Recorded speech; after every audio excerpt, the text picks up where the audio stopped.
Welcome to Fintech Impact. This podcast is an exploration of the financial technology world, interviewing different fintech entrepreneurs about what they do, their story, and what their impact is on consumers, incumbents, and the industry as a whole.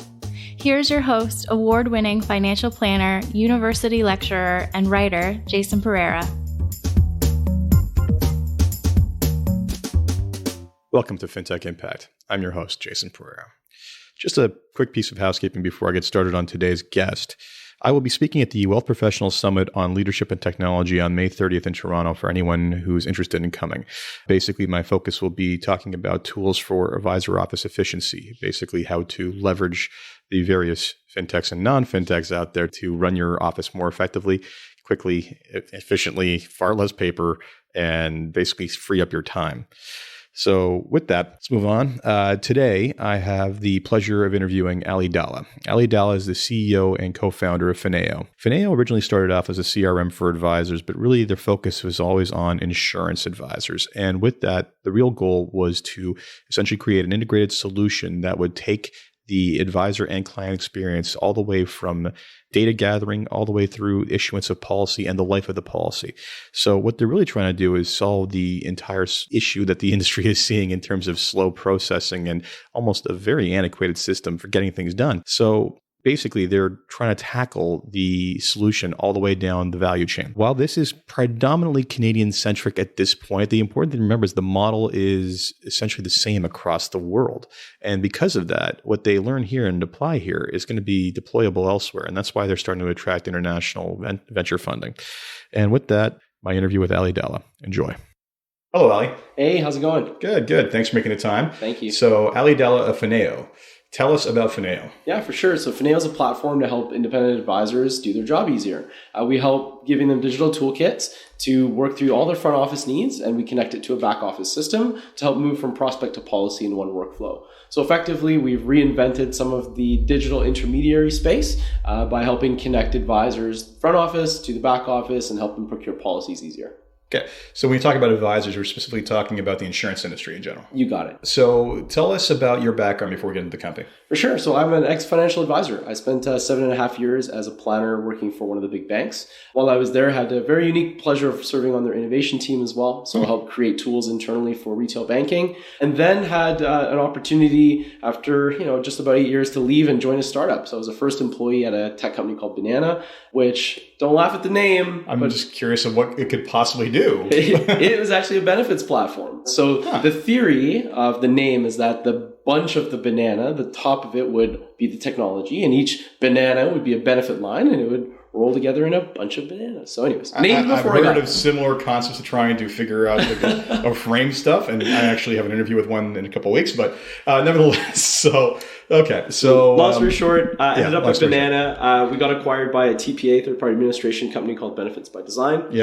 Served there as a managing partner for a couple of years, focused on growth and technology. Started to see the freight train of some tech startups in Silicon Valley, namely Zenefits, coming into the market. We talked about them before. And they worked extremely hard to disintermediate the broker and the customer relationship. And I thought that independent advisors needed a sword and a shield. So we launched Finaeo to help that channel. And there's already two Zenefits, at least two Zenefits clones in Canada with Humi and Collage. So we've already talked to Humi in the podcast. So that's great. So you're 2 years in now, right? We are, yeah. Right. So originally you guys had started off as essentially a financial planning CRM, correct? You got it. So that was the thought was there to create the Canadian version of, say, a Redtail or a Juncture or something to that effect? Yeah, something to that effect would be a good way to describe it. And then, but specifically you targeted insurance as a vertical, and then basically as that evolved, you basically realized there was a space in the MGA market. So can you tell us about that transition? For sure, yeah. So for advisors who were using us to manage their front office, it became really natural for them to come to us and ask for quotes. So we started delivering quotes via chatbot, which was a really cool way for them to experience getting quotes on demand, quotes on the fly. I think an advisor said that he had never thought about talking to a robot before in the context of getting a life insurance policy. So that was a really cool experience for us. And naturally, after doing quoting, the next question was, can you help us place and access? So naturally, the market pulled us into the direction of an MGA. Excellent. So it's I'm not surprised you never thought of talking to a robot, because the words technology and insurance go together like peanut butter and dirt. Yeah. So sounds like a terrible combination. It is a terrible. Well, I mean, this is what most, just that's how bad it's been to date, right? It's you're still, how many companies still send out CDs for quotation software? Oh God. Exactly. And how many advisors still insist on receiving that CD for quotation software? So that's the worst part. Second problem. So speaking of that, so who's your target market as advisors right now? Like, who are you? Like, what are the age and demographics that you're bringing in? Yeah, we try really hard not to judge or band anybody by age. I think that the industry has a specific disposition there, but it's more about mindset. Fair enough. So it's about trying to find those advisors who, A, are willing to take the plunge on digital, and understanding that that's a journey. It's not a light switch. So it's something that advisors have to commit to, and really redefining how they work. It's not just layering technology, it's then layering in processes. So sometimes there's big behavioral changes that are required. So the first step in making those changes is mindset. In terms of specific target, we really have 3 key categories that seem to be attractive for advisors to come to Faneo'a. First and most notably would be your early advisors, people who are between 0 to 2 years in the industry, looking for infrastructure, looking for tools. That's a very natural place for people to come to Finaeo. The second is advisors who are in that growth stage, 3 to 5 years in the business. Mm-hmm. They are probably making anywhere between $75,000 to, let's say, $125,000 a year in income. They need an assistant, but they can't quite afford to hire one yet. And they're looking for some more organizational structure to help them scale. So that's the second. And the last and kind of surprising category to us, Jason, has been the upper echelon market, advisors who are towards the end of their career. These advisors are looking to streamline their business. They're looking to exit it in 2 to 3, maybe 5 years. And they know they can get more value if it's digitized. So yeah, if you show the prospective buyer a room full of filing cabinets, it's less appealing. And not only that, I mean, they're dealing with scale issues, right? So 100%. It doesn't surprise me. So it doesn't surprise me also that they're thinking about it right before they're thinking about selling. So that makes a lot of sense. Works. So take me through the functionality or kind of the workflow or how the software works. For sure, yeah. So we'll just go through an experience of prospective policy. Sure. So let's say you and I have just met. The first thing that hopefully you'll have done is sent them a digital needs analysis form. So an advisor gets a branded custom version of that. They can submit it to their client via email. Client can fill it out on a web or on a cell phone or a smart tablet. It populates our CRM system with all of that tombstone data. Mm-hmm. And each client and customer or client and advisor get a copy of that FNA.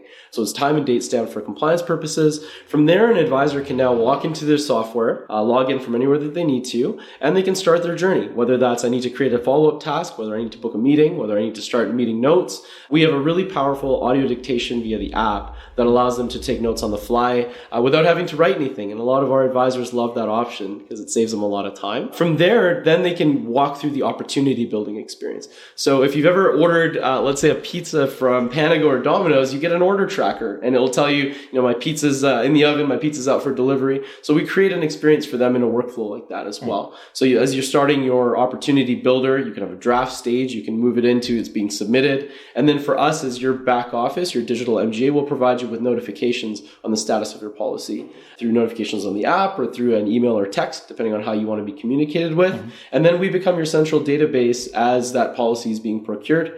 And then once it's actually in force, we set up all the follow-up reminders and cadences for you. So for example, if it's a group insurance client, we know that best practices 120 days before renewal, you want to go get claims experience. We'll auto-create that task reminder for you as an example. Okay. If you're an individual advisor, doing group as well. Yeah, we do group and individual. Okay. If you're an individual, for example, and we set up your quarterly reviews automatically. So you know that you're supposed to touch this client within 90 days. So a couple of examples. So right, you're aggregating all that data. Any kind of so tell me about how you're interacting with the insurance companies and their software, if at all. Yeah, so obviously our end state goal is to be digitally bolted onto every insurance company and provide an open Amazon style marketplace where advisors can pick and choose from a suite of products. The bottleneck, I'm sure, as we can realize, is that there's a lot of legacy in the way as it relates to carriers and carrier integration. I often joke that the reason why it sometimes takes me 3 days to get a illustration and it looks like it was a computer from the 1960s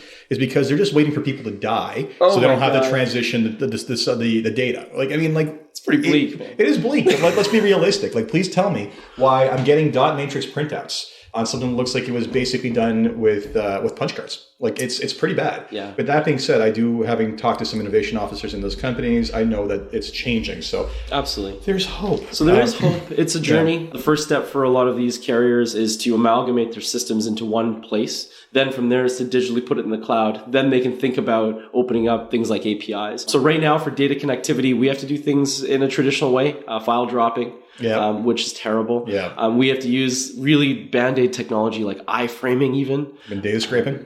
Not data scraping, but iframing. So for example, if you have an e-app, a CPP e-app, you can quote unquote iframe it, which is like picture-in-picture on TV, if you recall. And we can fill in, auto-populate some of the data fields and stuff. Not the ideal way of transitioning so you're doing data. OCR work and you're basically transferring it. Yeah, fair enough. Ugly, but it works. This is, people often joke about this industry, the financial industry generally being 20 years beyond the times. The insurance industry is beyond that. Well beyond that. But it's a great opportunity though. One of the things that we've done here at Faneo'a is we've created a series of tools for carriers. So one of the things that we've seen as a biggest bottleneck is every carrier has they want to build an e-app.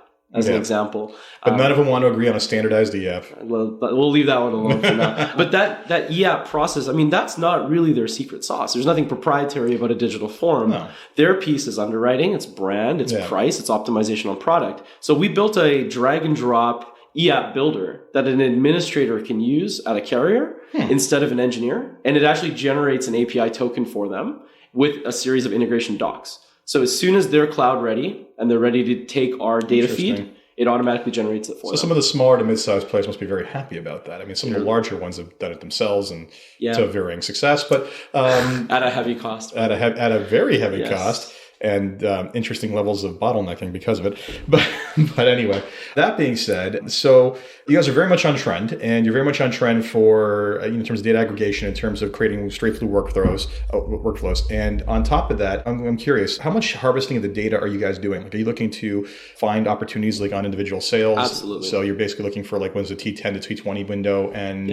alert the people. Great. So those are easy places to start because they're really logic-driven analysis. Yeah. There's no true like machine learning or sentiment in that context. Type of policy, here's the rule set, you're done. Exactly. It's very, very simple. But the nice thing is that as you start to acquire data, and if it's structured on a back office system the way we've structured our architecture, you can start to mine the data for very interesting patterns and start to identify upsell, cross-sell opportunities. We think that machine learning is going to drive a next generation of advisor and help them scale. The reason being is they're going to see opportunities they never saw before within their existing book of business.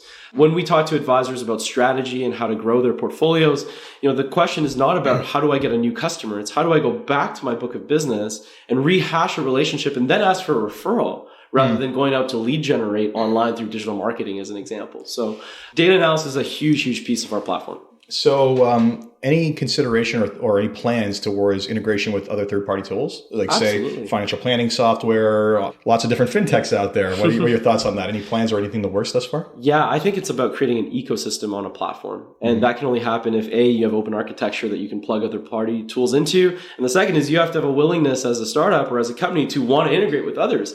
It's always in the best service of the advisor's experience. So as long as a third-party tool is helping it drive value to our advisor, is helping make their life easier, then we are so open to that integration partnership. The challenge with, again, other players in the industry, though, is that everybody's very focused on their business. And so sometimes the priority of integration isn't top of mind, let's say. Yeah, and the second is a bad month or bad quarter. It's like, we need to cut back on development right now. Exactly. Yeah. And it does add another layer of complexity from a technology stack perspective, because now you've got to manage and maintain a third-party API. So there are reasons to do it. We're very open to it and would love to help advisors as we can. I would think, given your digital needs assessment tools, the ability to plug into, say, a Naviplan or a Plan Plus in Canada or the equivalents in the US, like MoneyGuide Pro or eMoney, pardon me on that, if you were going to go that direction, then that would be, you could spit out the data to basically just, the needs analysis would basically take a button push, and you'd be able to then get to the quotation stage. You got it. So that's fantastic. So one of the things I think that's kind of a little bit challenging for some, I think, would be you're also, because you're a CRM and you have this full straight through flow. Is there any kind of consideration towards separating the CRM and the back office workflows, like and basically tying in maybe to a Salesforce or some sort of a third party vendor? Yeah, it's a good question. We thought long and hard about do we need to build our own CRM system or do we need to use a third party and build a back office and connect the two? We decided to take the path of actually creating our own from scratch. The reason being is the workflows then can be customized and configured in a way that meet the industry's need, not a generic system that then has to be customized. If we look back at the origination of software as a service, SaaS 1.0 was really about creating horizontal tech.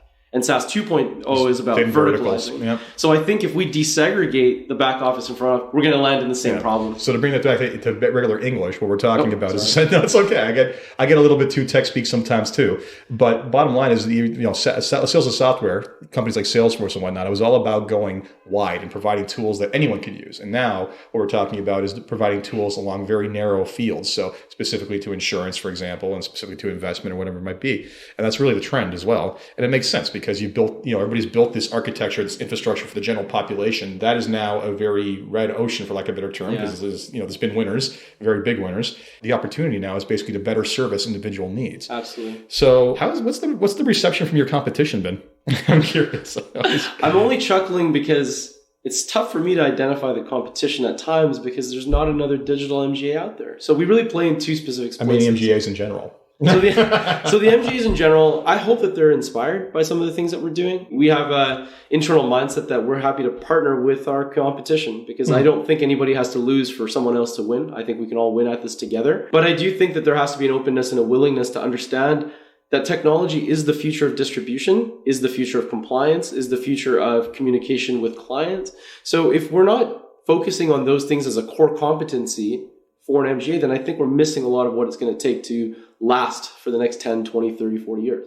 So to answer the question directly, some MGAs have picked up the phone, called us and said, can we partner? Others have picked up the phone and said, I hate what you're doing. I think everything should be paper and please stop. Go back to the Stone Age. You get a little bit of both. That's hilarious. I actually wish I could hear a recording of that call. That being said, so is there any progress towards maybe partnering with MGAs? Or lots, yeah. I mean, we're right now as we're building our own book of business, we've partnered with Hub to have access to a lot of the contracts that we don't have access to, that our advisors are looking for. Interesting. And they've been really supportive of a digital distribution model. So that's been really interesting. But I will give you one funny anecdote from a phone call I had with an unnamed MGA. We can share the MGA afterwards. Dun. So the comment was this: if you want to be Netflix, I'm happy to be Blockbuster. I thought that was kind of funny. Truth. So let me get this straight. If you want to be the future of all media, I am willing to die on the vine. That's what the individual said. It was a palm, face, hand. It was one of those moments. I can't even understand. If you want to be the giant asteroid, I will be the dinosaur. Okay. I don't know how drunk he was, but we'll move on from there. So talk to me about your biggest challenges technologically at this point. What do you think is hurting you, holding you back? Connectivity with carriers. That's the number one issue. Yep. It's the number one issue. Welcome to Canada. For sure. But it's also, again, it's a great opportunity for companies like us to build toolkits for carriers. One of the things as we built our e-app builder for carriers that was really interesting is you can now start to drive analytics for carriers. How's your product performing versus a benchmark? How are you selling into a particular category of customer? You can then leverage that data to recreate and optimize products. So I think that we have some ancillary opportunities that we wouldn't otherwise have if they already had their APIs in order. I mean, this is the great thing about big data. You collect enough of it, you start to notice patterns or other marketability options. So in general, what's the carrier's reception been towards what you do? Carriers are really excited. They're really excited because it gives them a different way of distributing a product in a mechanism that they know is the future. Mm-hmm. So for them, it's almost a breath of fresh air. The amount of times that carriers have senior VPs have said, I feel like I'm looking at the future when they see our platform has been really inspiring for us to continue our journey. They can obviously be a bottleneck, but they're being a huge help and a huge supporter in that sense. And I think that they understand advisors need tools to be successful. They know customers need more transparency and openness, and technology can be a conduit. And the biggest reason why I think carriers are excited is because we handle some compliance on the front end of a transaction that deleverages some of the risk that they're buying. Absolutely. So I think that's a big piece of it. Yeah. I mean, it's funny because I think you've kind of flipped it. Every insurance agent sits back, complains about the insurance companies, waits for them to basically come up with a solution. And finally, the solution came from the outside. And, they're basically saying, great, our core competency was insurance, not in technology. And we've proven that over and over again. Right. So, yeah, that's great. So any thoughts, what were your thoughts or plans towards the world beyond insurance? Yeah, I mean, we're going to stay very hyper-focused on insurance because it's a big problem to solve. You're right. And fewer players in that space, so smart. But we can't ignore that most advisors are duly licensed. Yeah. And there's an investment component to the portfolios that they manage. That's where we're looking for partnerships. That's where we're looking to plug into other partners, other systems. That's not a place that we want to be focusing on. I think trying to reimagine and reinvent insurance distribution is a big one. And we're going to spend, the next decade focusing there. Interesting thing about that, though, is I think the challenges with insurance are far fewer than with investment. And I say that not from the technological standpoint, but from the workflow standpoint. Right? Okay. That makes sense. Yeah, right. Yep. I mean, like the number of options that you can do is much more of a limited set, right? The number of solutions for a specific problem is much more limited set. It's a matter of identification and then quantifying identification and then distribution, right? Mm-hmm. So I think that trying to create the straight through workflows for every possible investment option that exists. There's a reason why the robo-advisors have very simplified investment models, because the only way it's going to work is with very simplified investment models, at least on their straight-through flow-throughs. So tell me what's exciting you about this company and what's exciting you about the industry in general right now. Yeah, I feel very blessed to be at this time in this industry. I think that we're at one of the most interesting inflection points in the history, if not the most interesting one that the industry has gone through, because finally the mindset of the insurance industry is catching up with the technology. And when you finally hit that stride, companies like us can innovate and do really, really awesome things.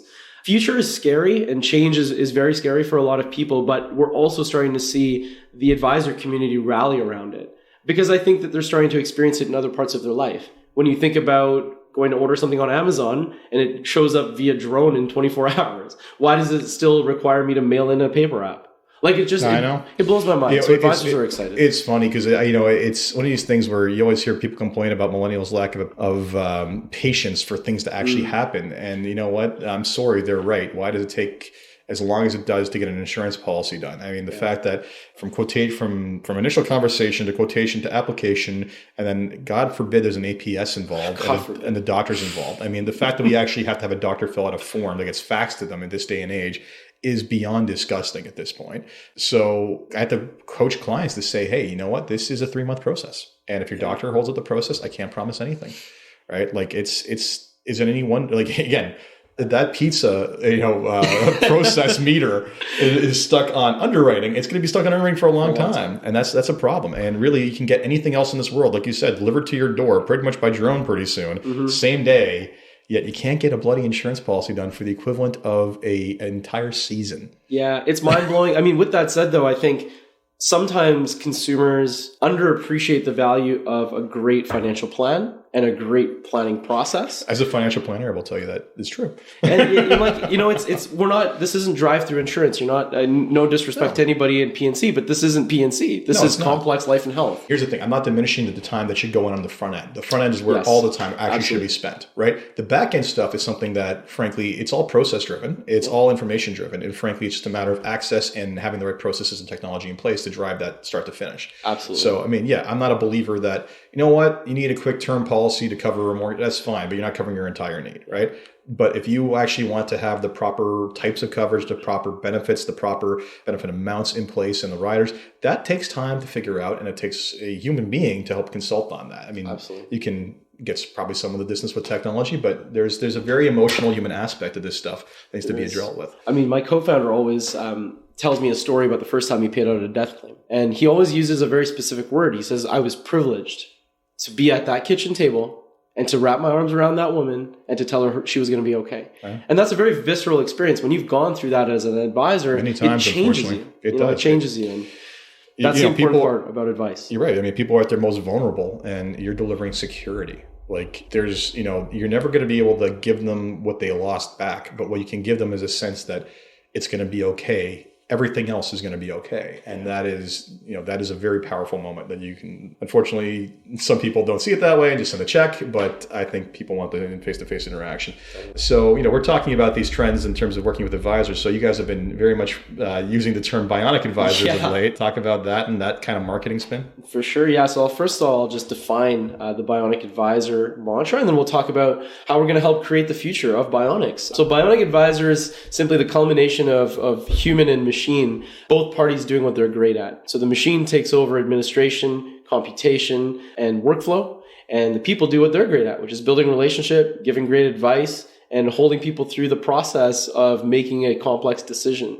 And when you marry those two things together, I think you find that it's the next generation of how advice will be driven. So we call that the Bionic advisor. I mean, one of the reasons I started this podcast, like I said before, is simply because I was going to conferences, talking to advisors, and they would literally be like viscerally angry at the existence of any kind of technology or robo company in their space. Yeah. Just threatened beyond belief. I'd tell them about like, oh, this business model is whatever, and their jaws drop and they're seeing their margins destroyed. And the reality is, in talking to all of you guys, you're not scary. You're looking to work with us in most cases. It's a smart move because, as I've always said with every technology company, is why go after the market, which you're only going to own a sliver of, when you can lick the spoon of the entire market if you do it right. Absolutely. Yeah. And there's no need to fight something that can be helpful. It just needs to be created in a way that it can be helpful. I also believe that a lot of fintechs, insurtechs, these companies, and I have mad respect for founders because I know how bloody hard it is to run a company and start one. And you get no paycheck for God knows how long. Exactly. Yep. And you spend all your money doing it. But all out, no end, yeah. The challenge for me is a lot of these great, amazing engineering founders in their early 20s will come from outside of our industry and try to fix problems that they quite frankly don't even understand. Yeah. And Faneo'a is a very interesting team because we're founded by advisors. Actually, when we raised our capital, our first $250,000 was from our beta customers. So we took on the moniker for advisors by advisors because we're actually funded our first round from the advisor community. That's fantastic. So it's something that's very near and dear to our heart. I do believe that channel access is important. Like, carrier selling direct, it's good in a sense because customers should get covered. And if they need that policy, they should get it. But advisors are going to still do a lion's share of distribution in this industry, and someone needs to stand up and protect them. And that's what we're here for. Yeah, I mean, insurance is one of those products that, frankly, I do believe the line that it needs to be sold. As I know someone who basically he does guest lectures on my class sometimes, and his big joke is, why you need advisors? Because no one in the world ever woke up and said, "Oh, what a great day! Today's my day. I'm gonna go buy some insurance." And if that person exists, I'd like to meet them. Actually, I wouldn't like to meet them. They'd be the most boring person in history. But nevertheless. So talk to me about your pricing. Like, how does working with you, like, what does it cost like an advisor to work with you altogether? Yeah, so people always raise their eyebrows when I say this, but it doesn't cost anything. It's free. And I say that and I'm not joking. For the CRM software. For the CRM software is free. We don't charge any MGA desk fees. We don't charge any of those. Like you'll sometimes see at Freedom 55s and captive networks. We don't have any of those models. Support, service, coaching all entails. Part of our success is your success. Your success is our success. So we think delivering all of that part and parcel for free is really important. And if we are going to fuel the future of advice through technology, then giving that away for free is also important. We spend a lot of money building cool software, and we're never going to recoup our cost on a monthly subscription license of $25 a month, right? It's just not going to scale that way. No, I mean, and what you're doing is, again, on trend in many ways, right? You're basically giving away something and monetizing in another area, but you're monetizing in an area that you provide a tremendous value in, right? So if I'm going to pay X points to an MGA, the one who literally enables my entire process straight through is going to be the one that basically can command that premium.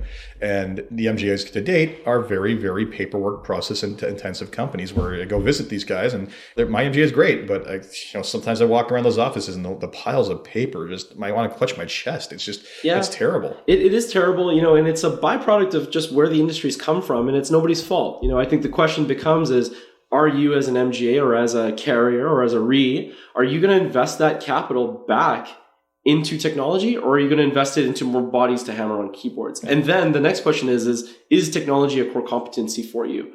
Or should you be partnering elsewhere, right? At the end of the day, Finaeo is a tech company that happens to be an MGA. We're not an MGA that has technology. Yeah. We're a tech company. Yeah. That's a very different lens to take. Well, I mean, it's the classic solution that the financial industry's taken to date. It's been basically, let's just work on everything that fuels sales. Right. And then we will throw a bunch of poorly paid bodies at the problem of administration. And, we'll get through the paperwork. We'll just keep on throwing bodies at it, right? But as the compliance burden has been increasing ever so much and is going to increase much more in the insurance space in the coming years, that's a solution that's going to break. You can't keep throwing bodies in perpetuity. I often joke that the biggest growth industry or sub-growth industry in this space is compliance in general.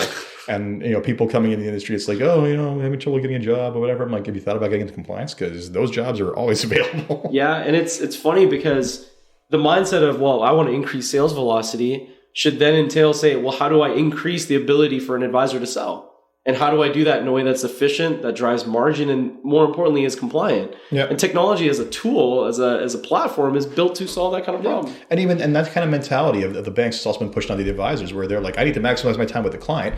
but then they throw off all their stuff to an assistant and cost them money. But if it actually was in an easy to use workflow, digitally handled, again, one of the things trends we talk about on the podcast is the rise of the solo advisor. The fact that one advisor can do what a team of 5 can do with some of these technology tools. 100%. Right. So it's you guys, again, very much on trend. So where are you getting your business from? So where are these advisors finding you at this point?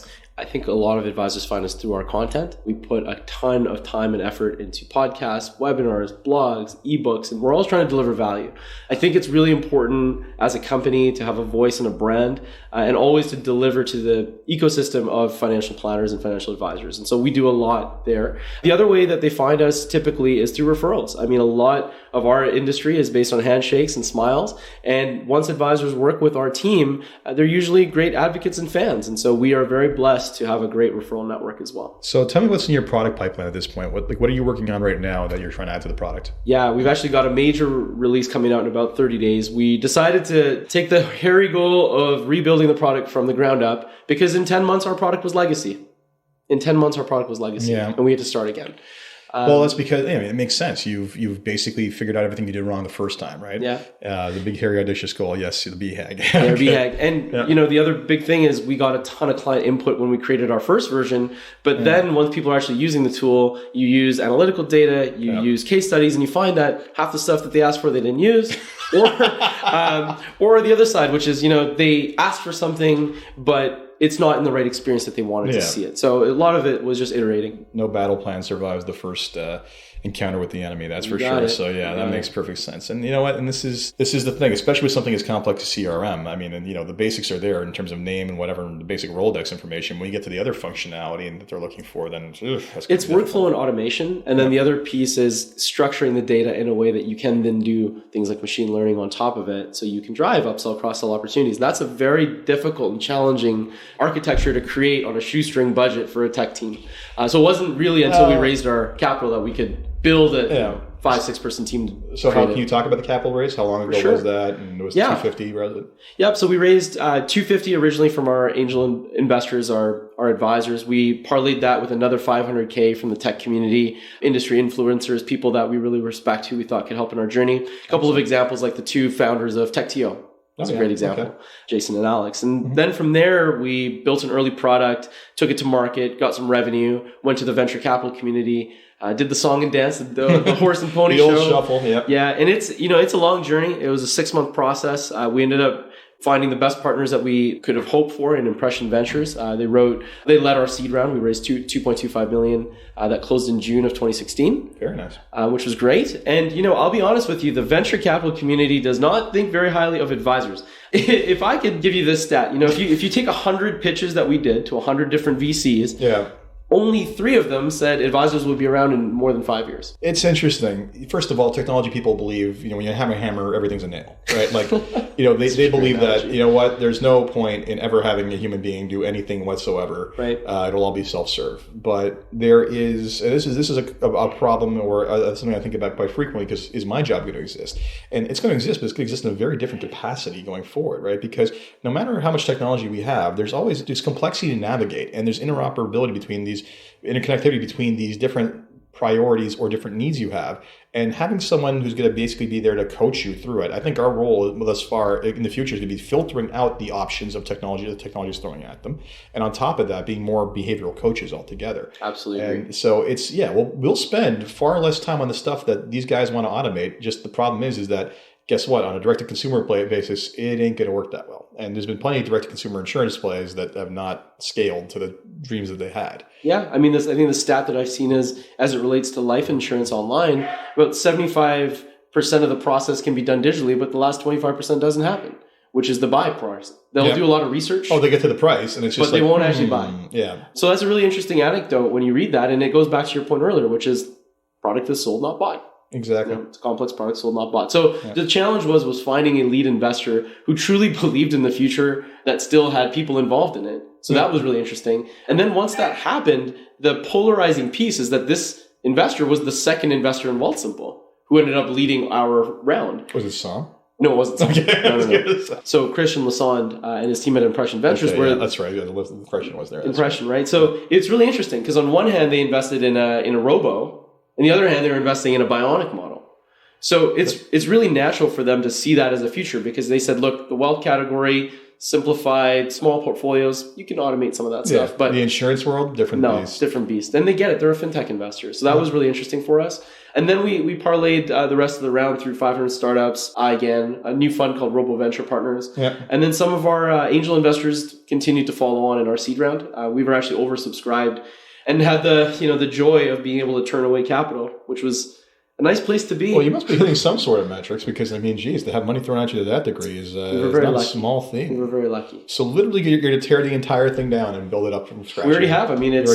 Yeah. So How long did that take? 4 months. Wow. 4 months. So our first product, and I guess I can openly say this to the world, was built by a single engineer in 3 months. Like most products. And then as we scaled our team, we realized that of course, you had to take a lot of shortcuts to get to that product to market and was not a product we could scale at any way, shape, or form. So we had to tear the whole thing down. Our VP engineering, an intelligent, highly, highly talented engineer named Lee Rosen, was one of the first 4 engineers on Amazon AWS.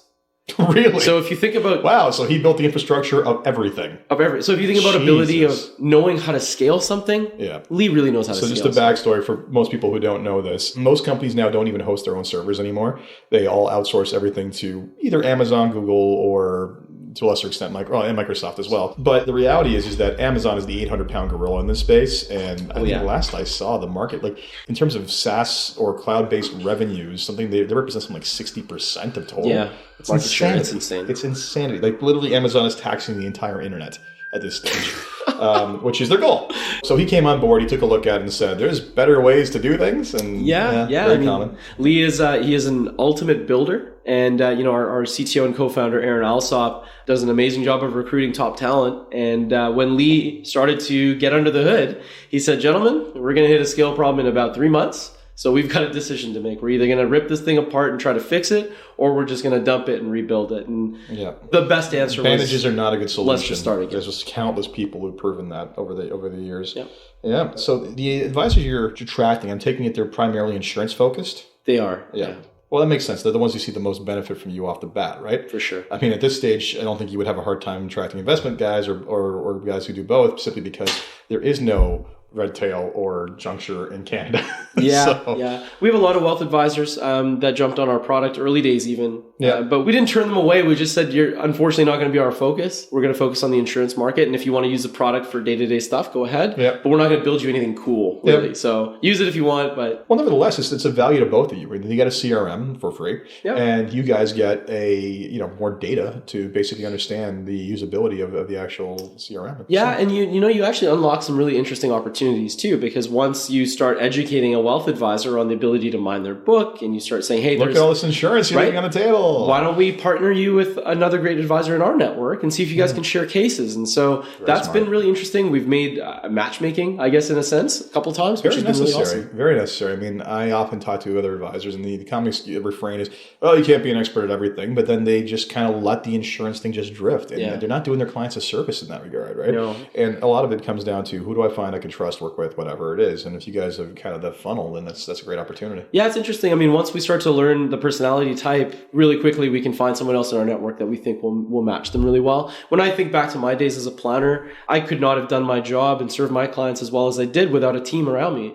And so I was really good at playing the quarterback role. Mm-hmm. And that was what I was best in the world at. And then I'd bring other specialists, quote unquote, to come and solve other problems. So an estate person or a tax person or whatever the case may be. The art of management is always having people who are smarter than you doing the stuff you're not as good at. For sure. So talk to me about the team size. How big are you guys these days? What are you looking at in the next 12 months? Yeah. So we're 14 full-time, spread between Vancouver and Toronto. So we actually founded and launched in Vancouver. Then we moved myself, my co-founder, and a couple other staff here. But we're 11 in Toronto, 3 in Vancouver. We use a couple of offshore bodies to help us out, not on the development side. We do all that in-house, but on the product marketing side or outbound cold calling side. It's just more scalable that way. So that's definitely our team right now. We're looking to grow to about 20 by the end of the year. And then from there, and most of the talent's going to be in engineering. We're obviously, as we scale advisors, we have to scale more support for advisors. We have this an amazing concierge model here where we have a single point of contact for an advisor, and underneath that individual is the umbrella of other team members at Finaeo, who Darlene is her name. Darlene can basically be the quarterback, and then move the ball to any member of the team that she has to help serve that advisor. We're going to obviously need to scale that model as we continue to add more advisors to our platform. So what was the impetus for the move from Vancouver to Toronto? Was it market size, or was it basically market size for engineering? It was a combination of things. There's an old adage, you go where your customers are. We saw a lot of traction in Toronto, and I was flying out here all the time, meeting people. And then every single one of our investors happens to be here as well. There's something to be said for being in the financial hub of Canada. It's a great place to be. There's a lot of energy in the city. It's got a very deep ecosystem of technology talent. So it's another place where we can hire, recruit, and train really well. So those were the three main reasons: clients or investors and talent. And what kind of challenges have you encountered as you've been scaling? Like, I mean, besides the traditional, like just trying to find bodies. Yeah. I mean, that's really hard. And, companies, for example, who are coming into Canada, like Google opened up an office, and Amazon and Element.ai, if you've been following their trajectory. Sucking up all the talent. And driving the price through the roof. Well, that's the big concern. If Amazon comes to Toronto for HQ2, great for the local economy, terrible for the startup community. Really hard. I mean, we can compete on salary to a point, but really we can't match $250,000 for a full stack engineer. Yeah, we're just not going to be able to hit that. It's interesting though. I think that you also attract a different breed of engineer. 100%. I mean, I've got friends who are engineers, and the second the company gets to 30 people, he just wants out. Yeah, he comes in, he builds it, and he's not there for the bureaucracy afterwards. He's there for the initial. So you're always going to have some of that. So in general, before we wrap up here, any last thoughts? Like, what excites you? What are you thinking? What do you want to share with the audience altogether? Yeah, I mean, what really excites me is every time I talk to an advisor and they see our platform, they talk to us about vision, and they turn around and say, like, it's really cool that you're out there trying to help us. Advisors, independent channel, feel like they're getting squeezed in a lot of different ways, and they feel like no one's protecting them. I mean, on one hand, you have commission disclosure coming down in many different forms, and I don't want to talk about G19, but again, big elephant in the room, they feel very threatened by that. Then you see carriers going direct. They feel, again, threatened by that. They're seeing consumers asking for more than ever and no technology to help them. And so they feel that there's this compounding pressure. And for them to have somebody on their side of the fence fighting the war for them, I think that it's really awesome. And they're super passionate about working with us, which has been great. And the other thing that I want to share with the community is when we build technology, it's a point in time. And then every 2 weeks, we release a new feature or an update to a previous feature, which is really great. And so I'm always interested in continuing to build and push the boundaries of what tech can do for our industry. Well, Aly, thank you so much. This was great. Thank you for having me. Enjoy this. Thanks. Pleasure. And that's my interview with Aly Dhalla. So Aly and his company are clearly trying to solve a problem that plagues the insurance industry and has for a very long time, and trying to drag it kicking and screaming into the modern era.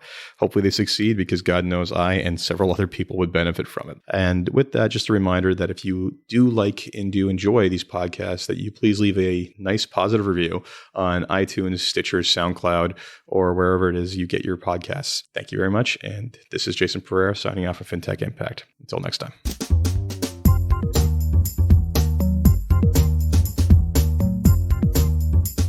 This podcast was brought to you by Woodgate Financial, an award-winning financial planning firm catering to high net worth individuals and their families. To learn more, go to woodgate.com.